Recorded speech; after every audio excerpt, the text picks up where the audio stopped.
Hello everyone, सामाजिक अध्ययन के क्लास में आप सभी का स्वागत है। सीटेट जुलाई पेपर की आपकी ये क्लास चल रही है और सब्जेक्ट आपका है एसएसटी। एसएसटी के जितने भी आपके जो प्रश्न हैं आपके आए हुए, चाहे वो आपका मॉडल पेपर हो, चाहे आपका प्रीवियस ईयर हो, सारे के सारे इस जो हमारा जो सीरीज़ चल रहा है एसएसटी के पेपर का, तो इसमें आपका इंक्लूड है। ठीक है ना।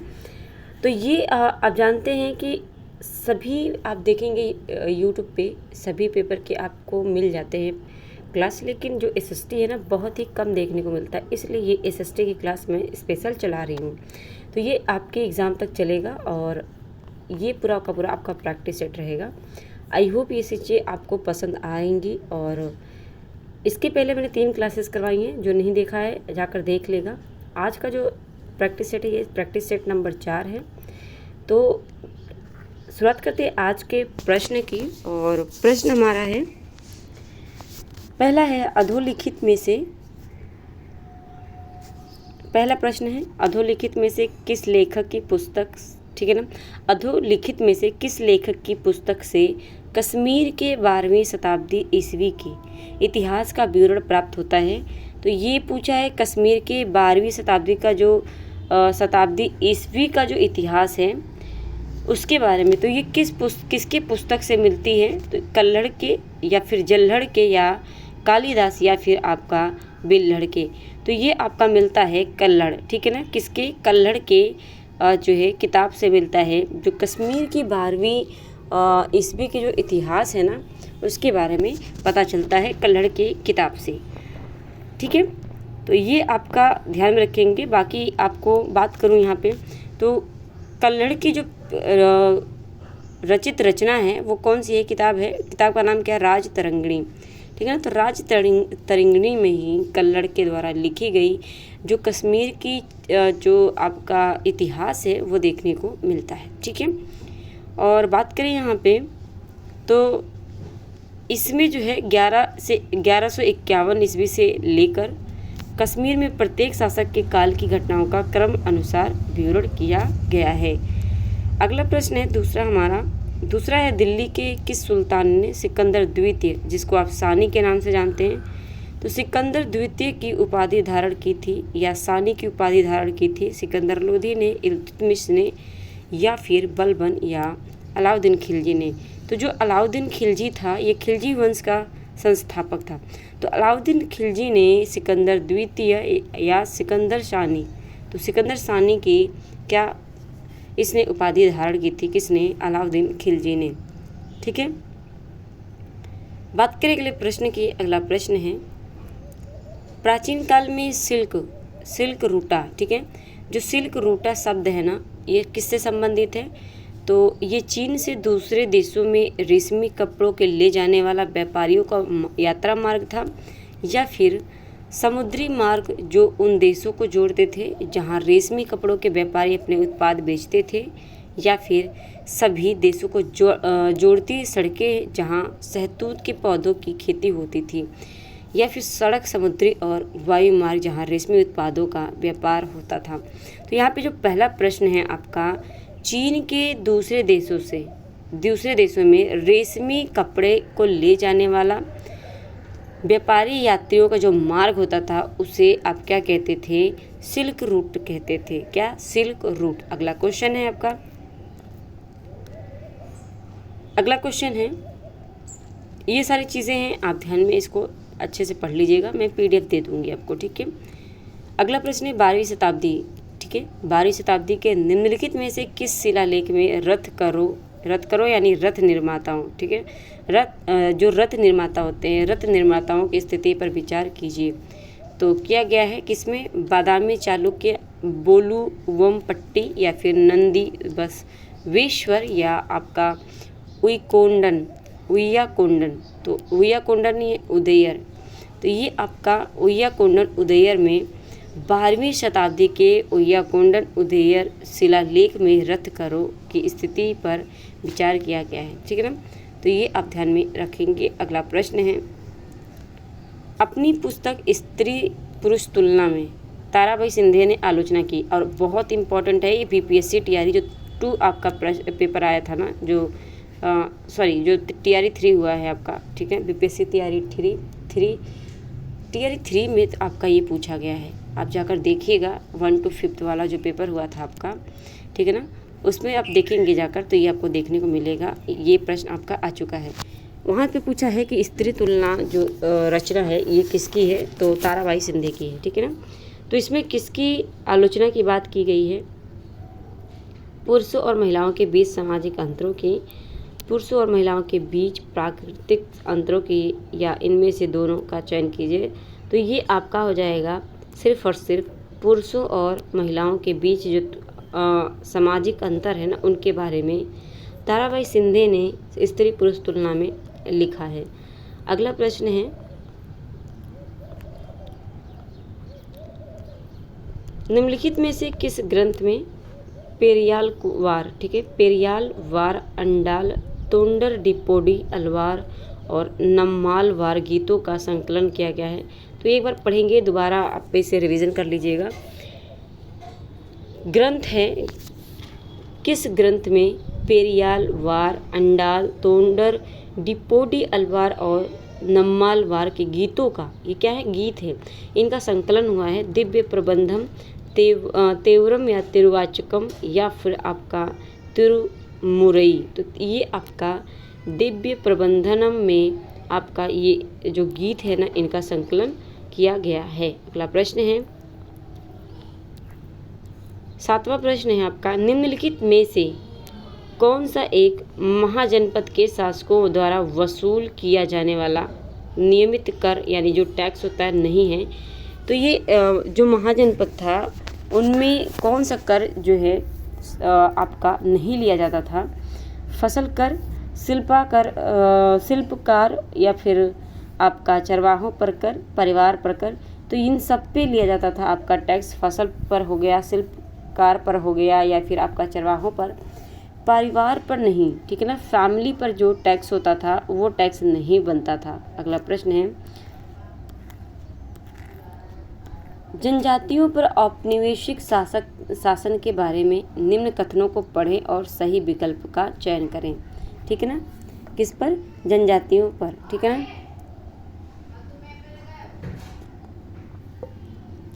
तो जनजातियों पर औपनिवेशिक शासन के बारे में जो है कथन देखना है, सही पर बताना है। आरक्षित वन निजी अधिकार और या विशेष अधिकार या तो पूरी तरह से प्रबंधित थे या उनमें केवल कड़ी शर्तों के तहत अनुमति दी गई थी। दूसरा है आपका संरक्षित वन, जहां पर सरकार ने स्थानीय आबादी या निजी व्यक्तियों के कुछ अधिकारों का प्रयोग करने की अनुमति दी। तो इसमें आपका कौन सा सही हो जाएगा? इसमें आपका हो जाएगा बोथ, आपका बी हो जाएगा सही, ठीक है ना। जो बी ऑप्शन है वो आपका सही हो जाएगा, और बी ऑप्शन इसमें सारा ये है आपका, ठीक है ना। यहाँ पे बी ऑप्शन है, ए और बी आपका दोनों ही सही बात है। जो संरक्षित जो आपका रिजर्व जो होता है ना, ठीक है, जो प्रोटेक्टेड होता है, सॉरी, जो प्रोटेक्टेड जो फॉरेस्ट होता है वो उनमें जो स्थानीय लोग होते हैं ना, जो जंगल के पास होते हैं, वन के पास होते हैं, उनको कुछ अधिकार उनको मिले हुए हैं, ठीक है, उसमें प्रोटेक्टेड में। और बात करें यहाँ पे, तो ये आपका जो रिजर्व है, आरक्षित वन है, इनमें अधिकार दिए गए हैं विशेष, पूरी तरीके से इन पर प्रतिबंध नहीं लगाया गया है, उनमें बहुत उनमें कड़ी शर्तों के तहत अनुमति दी गई है बस, ठीक है, और कुछ नहीं। बाकी आपका दोनों ही सही है। अगला प्रश्न है,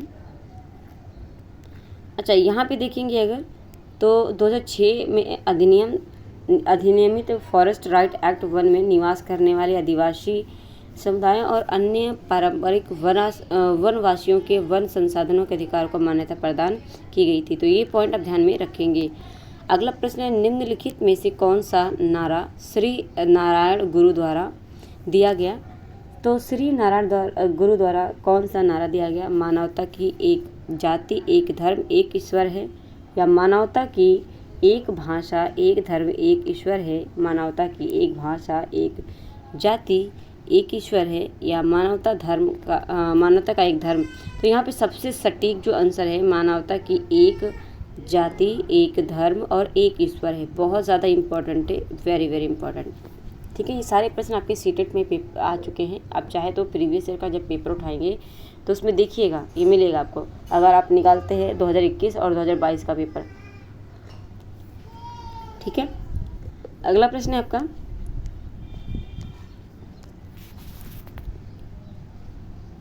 अच्छा बात करें यहाँ पे मानवता की जाति, एक धर्म और एक ईश्वर, औरु जाति औरु मायम और औरु दैवम मानुष्यानु का नारा भी नारायण गुरु के द्वारा दिया गया है। तो ये भी ध्यान में रखेंगे एक्स्ट्रा, ठीक है ना। और श्री नारायण गुरु का जो जन्म है ये केरल के तिरुवनंतपुरम के पास एक गांव है चेमपंज, ठीक है,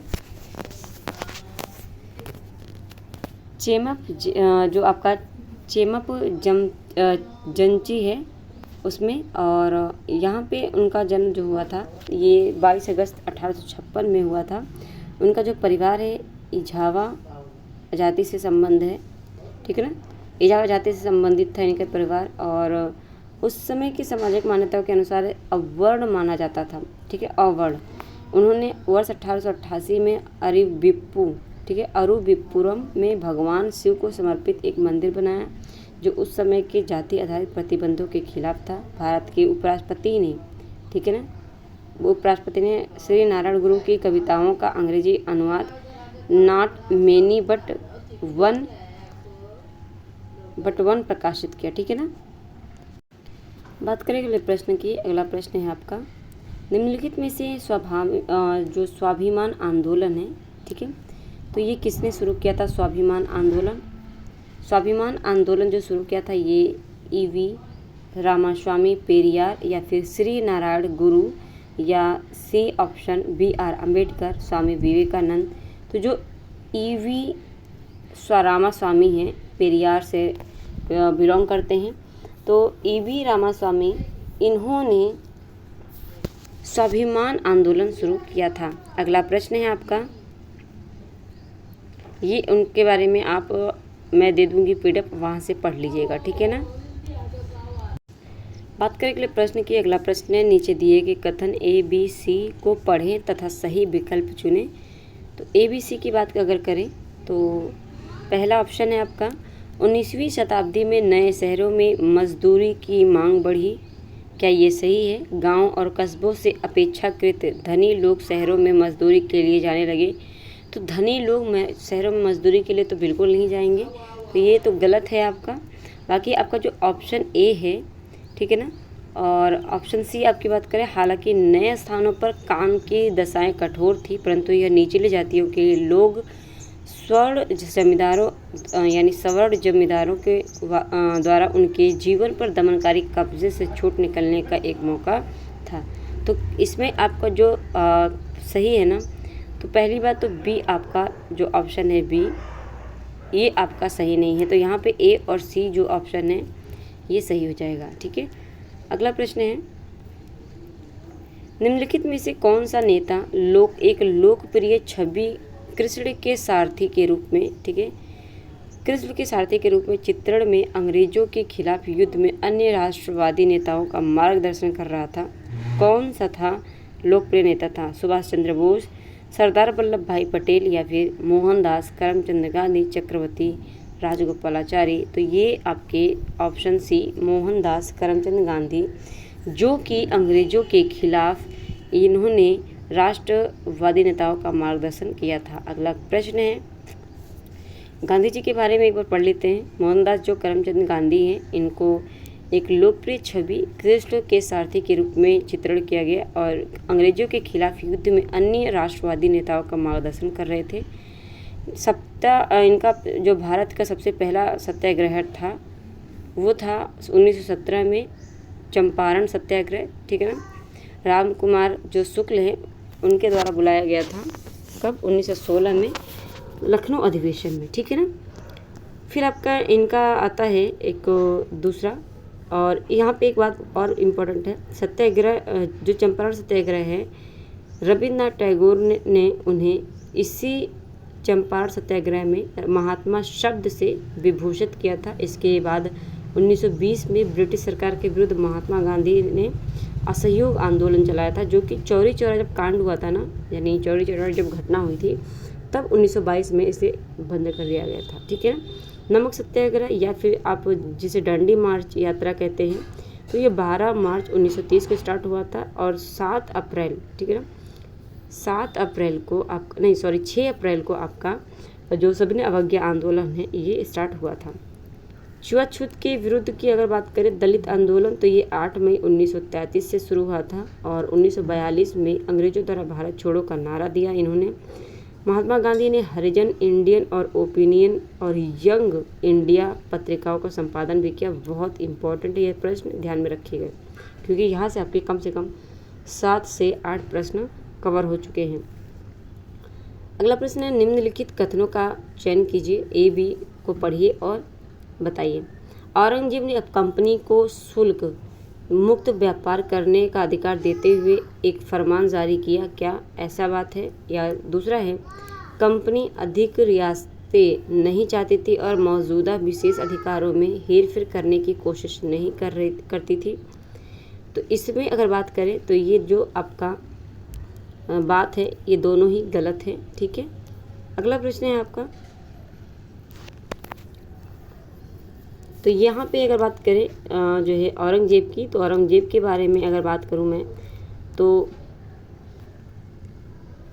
1600 ईस्वी में, ठीक है ना, महारानी एलिजाबेथ ने ईस्ट इंडिया कंपनी को चार्टर या अनुमति दी थी 1600 में। ठीक है ना, किसने? महारानी एलिजाबेथ ने ईस्ट इंडिया कंपनी को अनुमति दी थी भारत में व्यापार करने की। भारत में पहली इंग्लिश कंपनी जो है दिसंबर 1600 में स्थापित किया गया था। भारत में पहली जो कंपनी थी इंग्लिश कंपनी, वो 1600 में दिसंबर में किया गया था। और बात करें यहाँ पे, इससे पहले अंग्रेज़ों का भारत में आगमन हो चुका था, लेकिन 1608 में विलियम हॉकिंस के नेतृत्व में भारत के सूरत बंदरगाह पर अंग्रेज़ों का जहाज हेक्टर आया। ठीक है ना, किसके? हॉकिंस आया था हेक्टर जहाज से सूरत बंदरगाह पर, कब? 1608 में। और इसके बाद 1615 ईस्वी में ब्रिटेन की संसद सदस्य शाही राजदूत के रूप में जहांगीर के दरबार में आया अंग्रेज। औरंगजेब 1658 से 1707 ईस्वी तक मुगल साम्राज्य का शासक रहा। ठीक है ना, तो ये ध्यान में रखेंगे।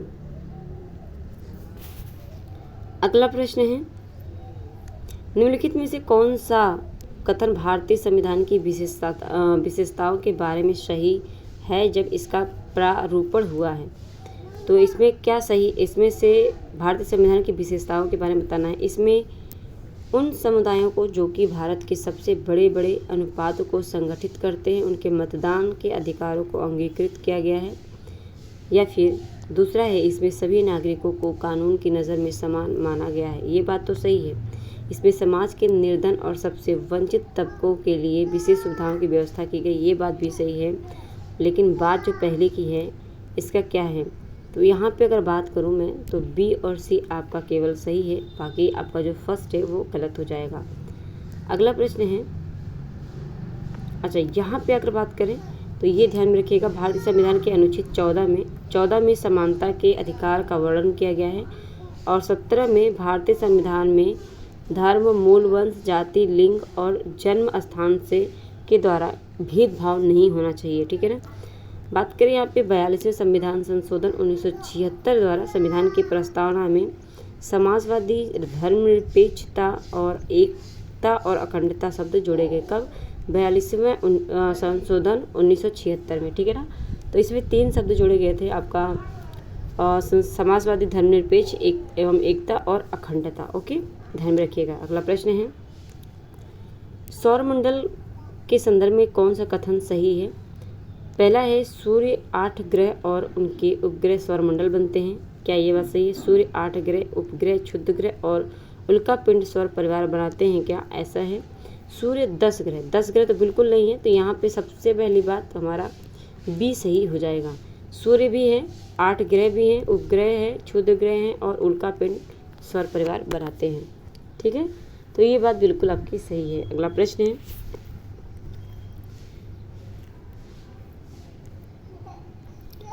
नीचे दिए गए वाक्यों ए बी को पढ़ें, सही विकल्प चुनाव करें। ए बी की बात करें, प्रत्येक अक्षांश के मान के साथ उत्तर और दक्षिण भी लिखा जाता है, ठीक है ना। उत्तर या दक्षिण लिखा जाता है किसके साथ? प्रत्येक अक्षांश के मान के साथ। क्या ये बात सही है? दूसरा, प्रत्येक स्थान के देशांतर के साथ उत्तर या दक्षिण भी लिखा जाता है। क्या ये बात सही है? तो यहाँ पे अगर बात करूँ तो ऑप्शन जो ए है वो सही है, ठीक है ना। ऑप्शन ए सही है। इसमें आपका जो है अक्षांश के स्थान जो है ना मान, वो उत्तर और दक्षिण में लिखे जाते हैं। अगला प्रश्न है, अगला प्रश्न है आपका, कथन पढ़कर सही विकल्प चयन करें। कथन है, उष्णकटिबंधीय सर्वाधिक गर्मी पाता है और वर्ष भर गर्म रहता है। देखिए बहुत ज़्यादा इम्पॉर्टेंट है ये प्रश्न, क्योंकि इसी पैटर्न पे आपका पूरा सेटेड इस समय जो आपका लॉकडाउन के बाद, कोरोना के बाद जो पेपर आपका बन रहा है, जो पैटर्न ले रहा है सेटेड, वो यही प्रश्न है, ठीक है ना। ऐसे ही प्रश्न आपको कम से कम सेटेड में आपको 10 से 15 देखने को मिल जाते हैं, ठीक है ना। उससे कम भी हो सकते हैं, लेकिन आप इतना मान के चले कि इतना मिल जाता है अगर आप सेकेंड पेपर का दे रहे हैं तो। और इसकी वजह से टाइम गेनिंग बहुत ज़्यादा हो जाता है और आपका जो है पेपर थोड़ा हाई लेवल का हो जाता है। तो ये पैटर्न आपको ध्यान में रखना है, बहुत ही सलीके से, बहुत ही अच्छे सहज तरीके से उसको समझना है और सॉल्व करना है। ओके, तो ये प्रश्न ज़रूर ध्यान में रखिएगा। अगला ऑप्शन है, अच्छा कारण यहाँ पे है, कर्क रेखा और मकर रेखा के बीच सभी अक्षांश रेखाओं पर वर्ष भर में कम से कम एक बार दिन के मध्य सूर्य सिर पर रहता है। तो ये बात सही है क्या? तो ये जो बात है ना इनकी, ये बात सही भी है और व्याख्या भी होती है, ठीक है ना। तो ये ऑप्शन आपका ए सही हो जाएगा और दोनों ही कथन सही है। अगला प्रश्न है आपका, निम्नलिखित कथनों ए और बी पर विचार कीजिए तथा सही विकल्प चुनाव कीजिए। अपने स्थान से ध्रुव तारे का जो कोण है मापकर आप अपने स्थान का अक्षांश जान सकते हैं क्या? पृथ्वी पर किसी स्थान की स्थिति बताने के लिए उस स्थान के अक्षांश और देशांतर की जानकारी होने की आवश्यकता है। तो इसमें क्या आपका सही है? बात करें यहाँ पे तो आपका ऑप्शन जो है, अच्छा यहाँ पे ऑप्शन दिया है और ये आपका दिया है ए बी सही है कि आपका, ठीक है। कौन सा सही है? तो सत्य, परंतु अच्छा यहाँ पे बोला है सत्य है, सत्य है, ठीक है, परंतु बी ए की व्याख्या नहीं करता है। क्या ऐसा है? या फिर सत्य है परंतु बी ए की सही व्याख्या नहीं करता है। और यहाँ पे अगर बात करें सत्य है पर गलत, बी गलत है, या फिर दोनों ही आपके गलत हैं, या फिर आपकी बात करूँ मैं तो ए गलत है, बी सही है। तो यहाँ पे जो ऑप्शन बी है ना, जो ऑप्शन बी है आपका, ठीक है,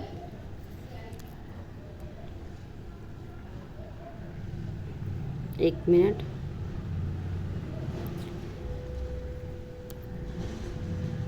इसमें दोनों सही हैं, ठीक है ना। ऑप्शन बी आपके दोनों ही सही हैं, ठीक है, ध्यान में रखेंगे। अगला प्रश्न है आपका,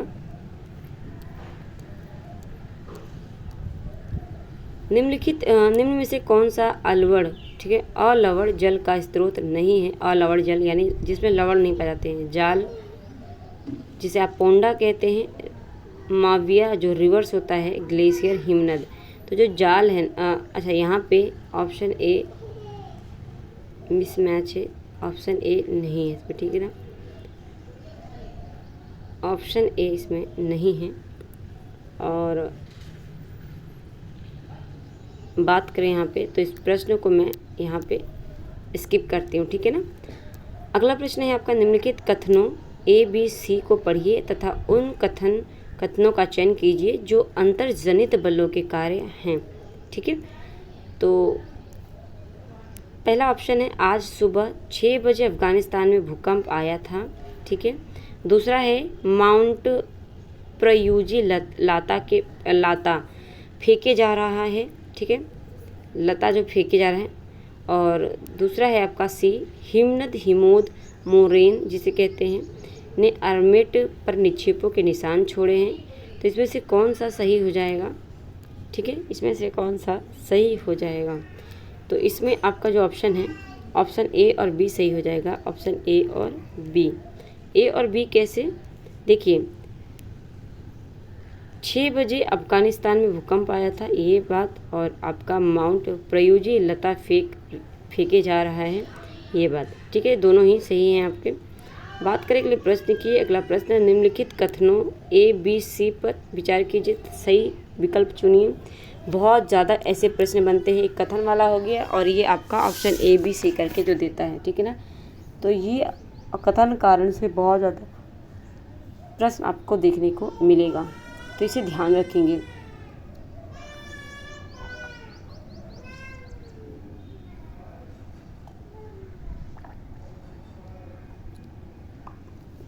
बात करें अगले प्रश्न की। अगला प्रश्न है, निम्नलिखित कथनों में ए बी सी पर विचार कीजिए, सही विकल्प चुनिए। पहला है, स्थलाकृतियाँ महाद्वीपों पर पाई जाती है, ना कि महासागर की सतह पर। दूसरा है, प्राकृतिक वातावरण से तात्पर्य पृथ्वी पर पाई जाने वाली केवल जीवीय वस्तुएं। तो ऐसा तो है नहीं, केवल जीवीय परिस्थितियों से होता है। दूसरा है, मानवीय वातावरण से तात्पर्य मनुष्य की परस्पर क्रियाओं, उनकी गतिविधियों और उनके द्वारा बनाई गई रचनाओं से है। तो ये बात तो सही है, ठीक है ना। तो ऑप्शन आपका जो है ना, केवल यहाँ पे ऑप्शन, एक मिनट, ऑप्शन सी। तो यहाँ पे केवल ऑप्शन सी सही हो जाएगा, ठीक है ना, ऑप्शन सी सही हो जाएगा। अगला प्रश्न है आपका, अभी कथन दिया है, मैंने कहा था आपका प्रश्न यहाँ से बहुत ज़्यादा बनने लगा है। उच्च ज्वार नौ संचालन में सहायक होता है, और जब से मैंने क्लास अभी स्टार्ट किया है तब से आप कम से कम 7 से 8 कथन से क्वेश्चन कर चुके हैं, ठीक है ना। कारण दिया है, उच्च ज्वार जल स्तर को तट की ऊंचाई पहुंचाते हैं और जहाज को बंदरगाह तक पहुंचाने में सहायक होते हैं। क्या ये बात सही है?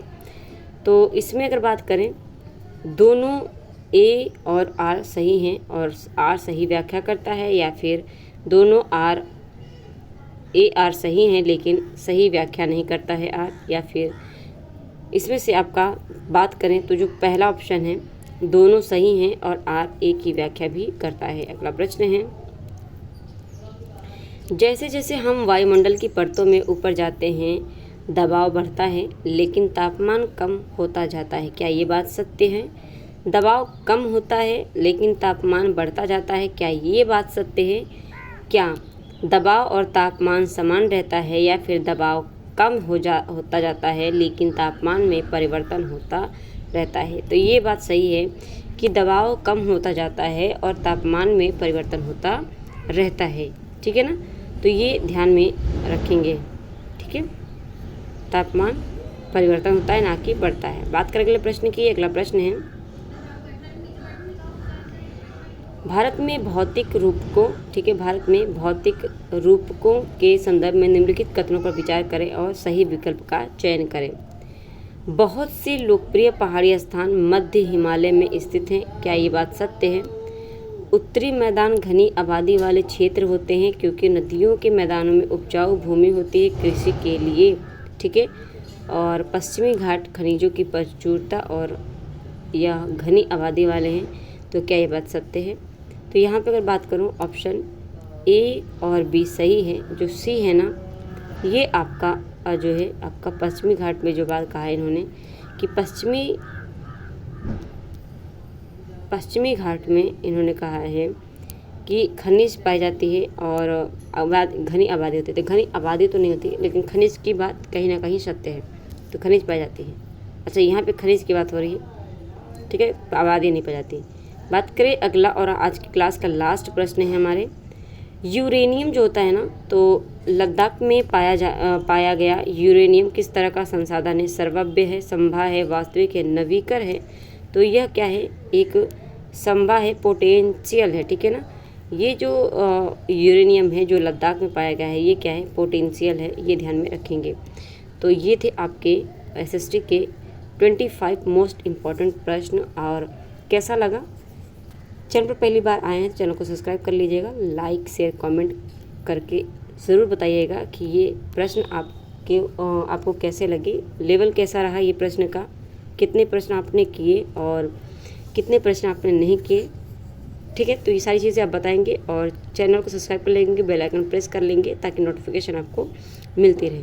इसके अलावा मैं बता दूं, इसकी जो प्लेलिस्ट है इसी वीडियो के डिस्क्रिप्शन में आपको मिल जाएगी। अगर आपने पिछली क्लास नहीं देखी है तो जाकर देख सकते हैं। और एनसीईआरटी की मैं 6 से 12 तक की आपकी पूरी की पूरी एनसीईआरटी की क्लास चला रही हूँ, तो वो भी आप देख सकते हैं। इसी वीडियो के डिस्क्रिप्शन में मैं लिंक दे दूँगी। और दूसरा आपका करंट अफेयर की क्लास चल रहा है। अगर आप किसी भी पेपर की तैयारी कर रहे हैं, चाहे टीचिंग की तैयारी कर रहे हो, चाहे किसी भी, तो करंट अफेयर की क्लास आप ले सकते हैं। उसमें मैंने 16 क्लासेस करवा दिए हैं, 16 क्लासेस करवा दिए हैं। अगर आपने नहीं देखी मैं प्लेलिस्ट दे दूँगी। इसी वीडियो के डिस्क्रिप्शन में आपको प्लेलिस्ट की लिंक मिल जाएगी सभी क्लास की, आप वहाँ से देख लीजिएगा। दूसरा बात करें इस क्लास की पीडीएफ की, तो इस क्लास की पीडीएफ की जो पीडीएफ है ना, वो आपको टेलीग्राम पे मिल जाएगा और टेलीग्राम का लिंक इसी वीडियो के डिस्क्रिप्शन में आपको मिल जाएगा। आप वहाँ से फॉलो करके पीडीएफ ले सकते हैं और अपना रिवीजन कर सकते हैं। ठीक है, चलिए, तो चैनल को सब्सक्राइब जरूर कर लीजिएगा, अपने साथियों को शेयर कर दीजिएगा। मिलते हैं अपने नेक्स्ट क्लास में। आज के लिए इतना ही, धन्यवाद।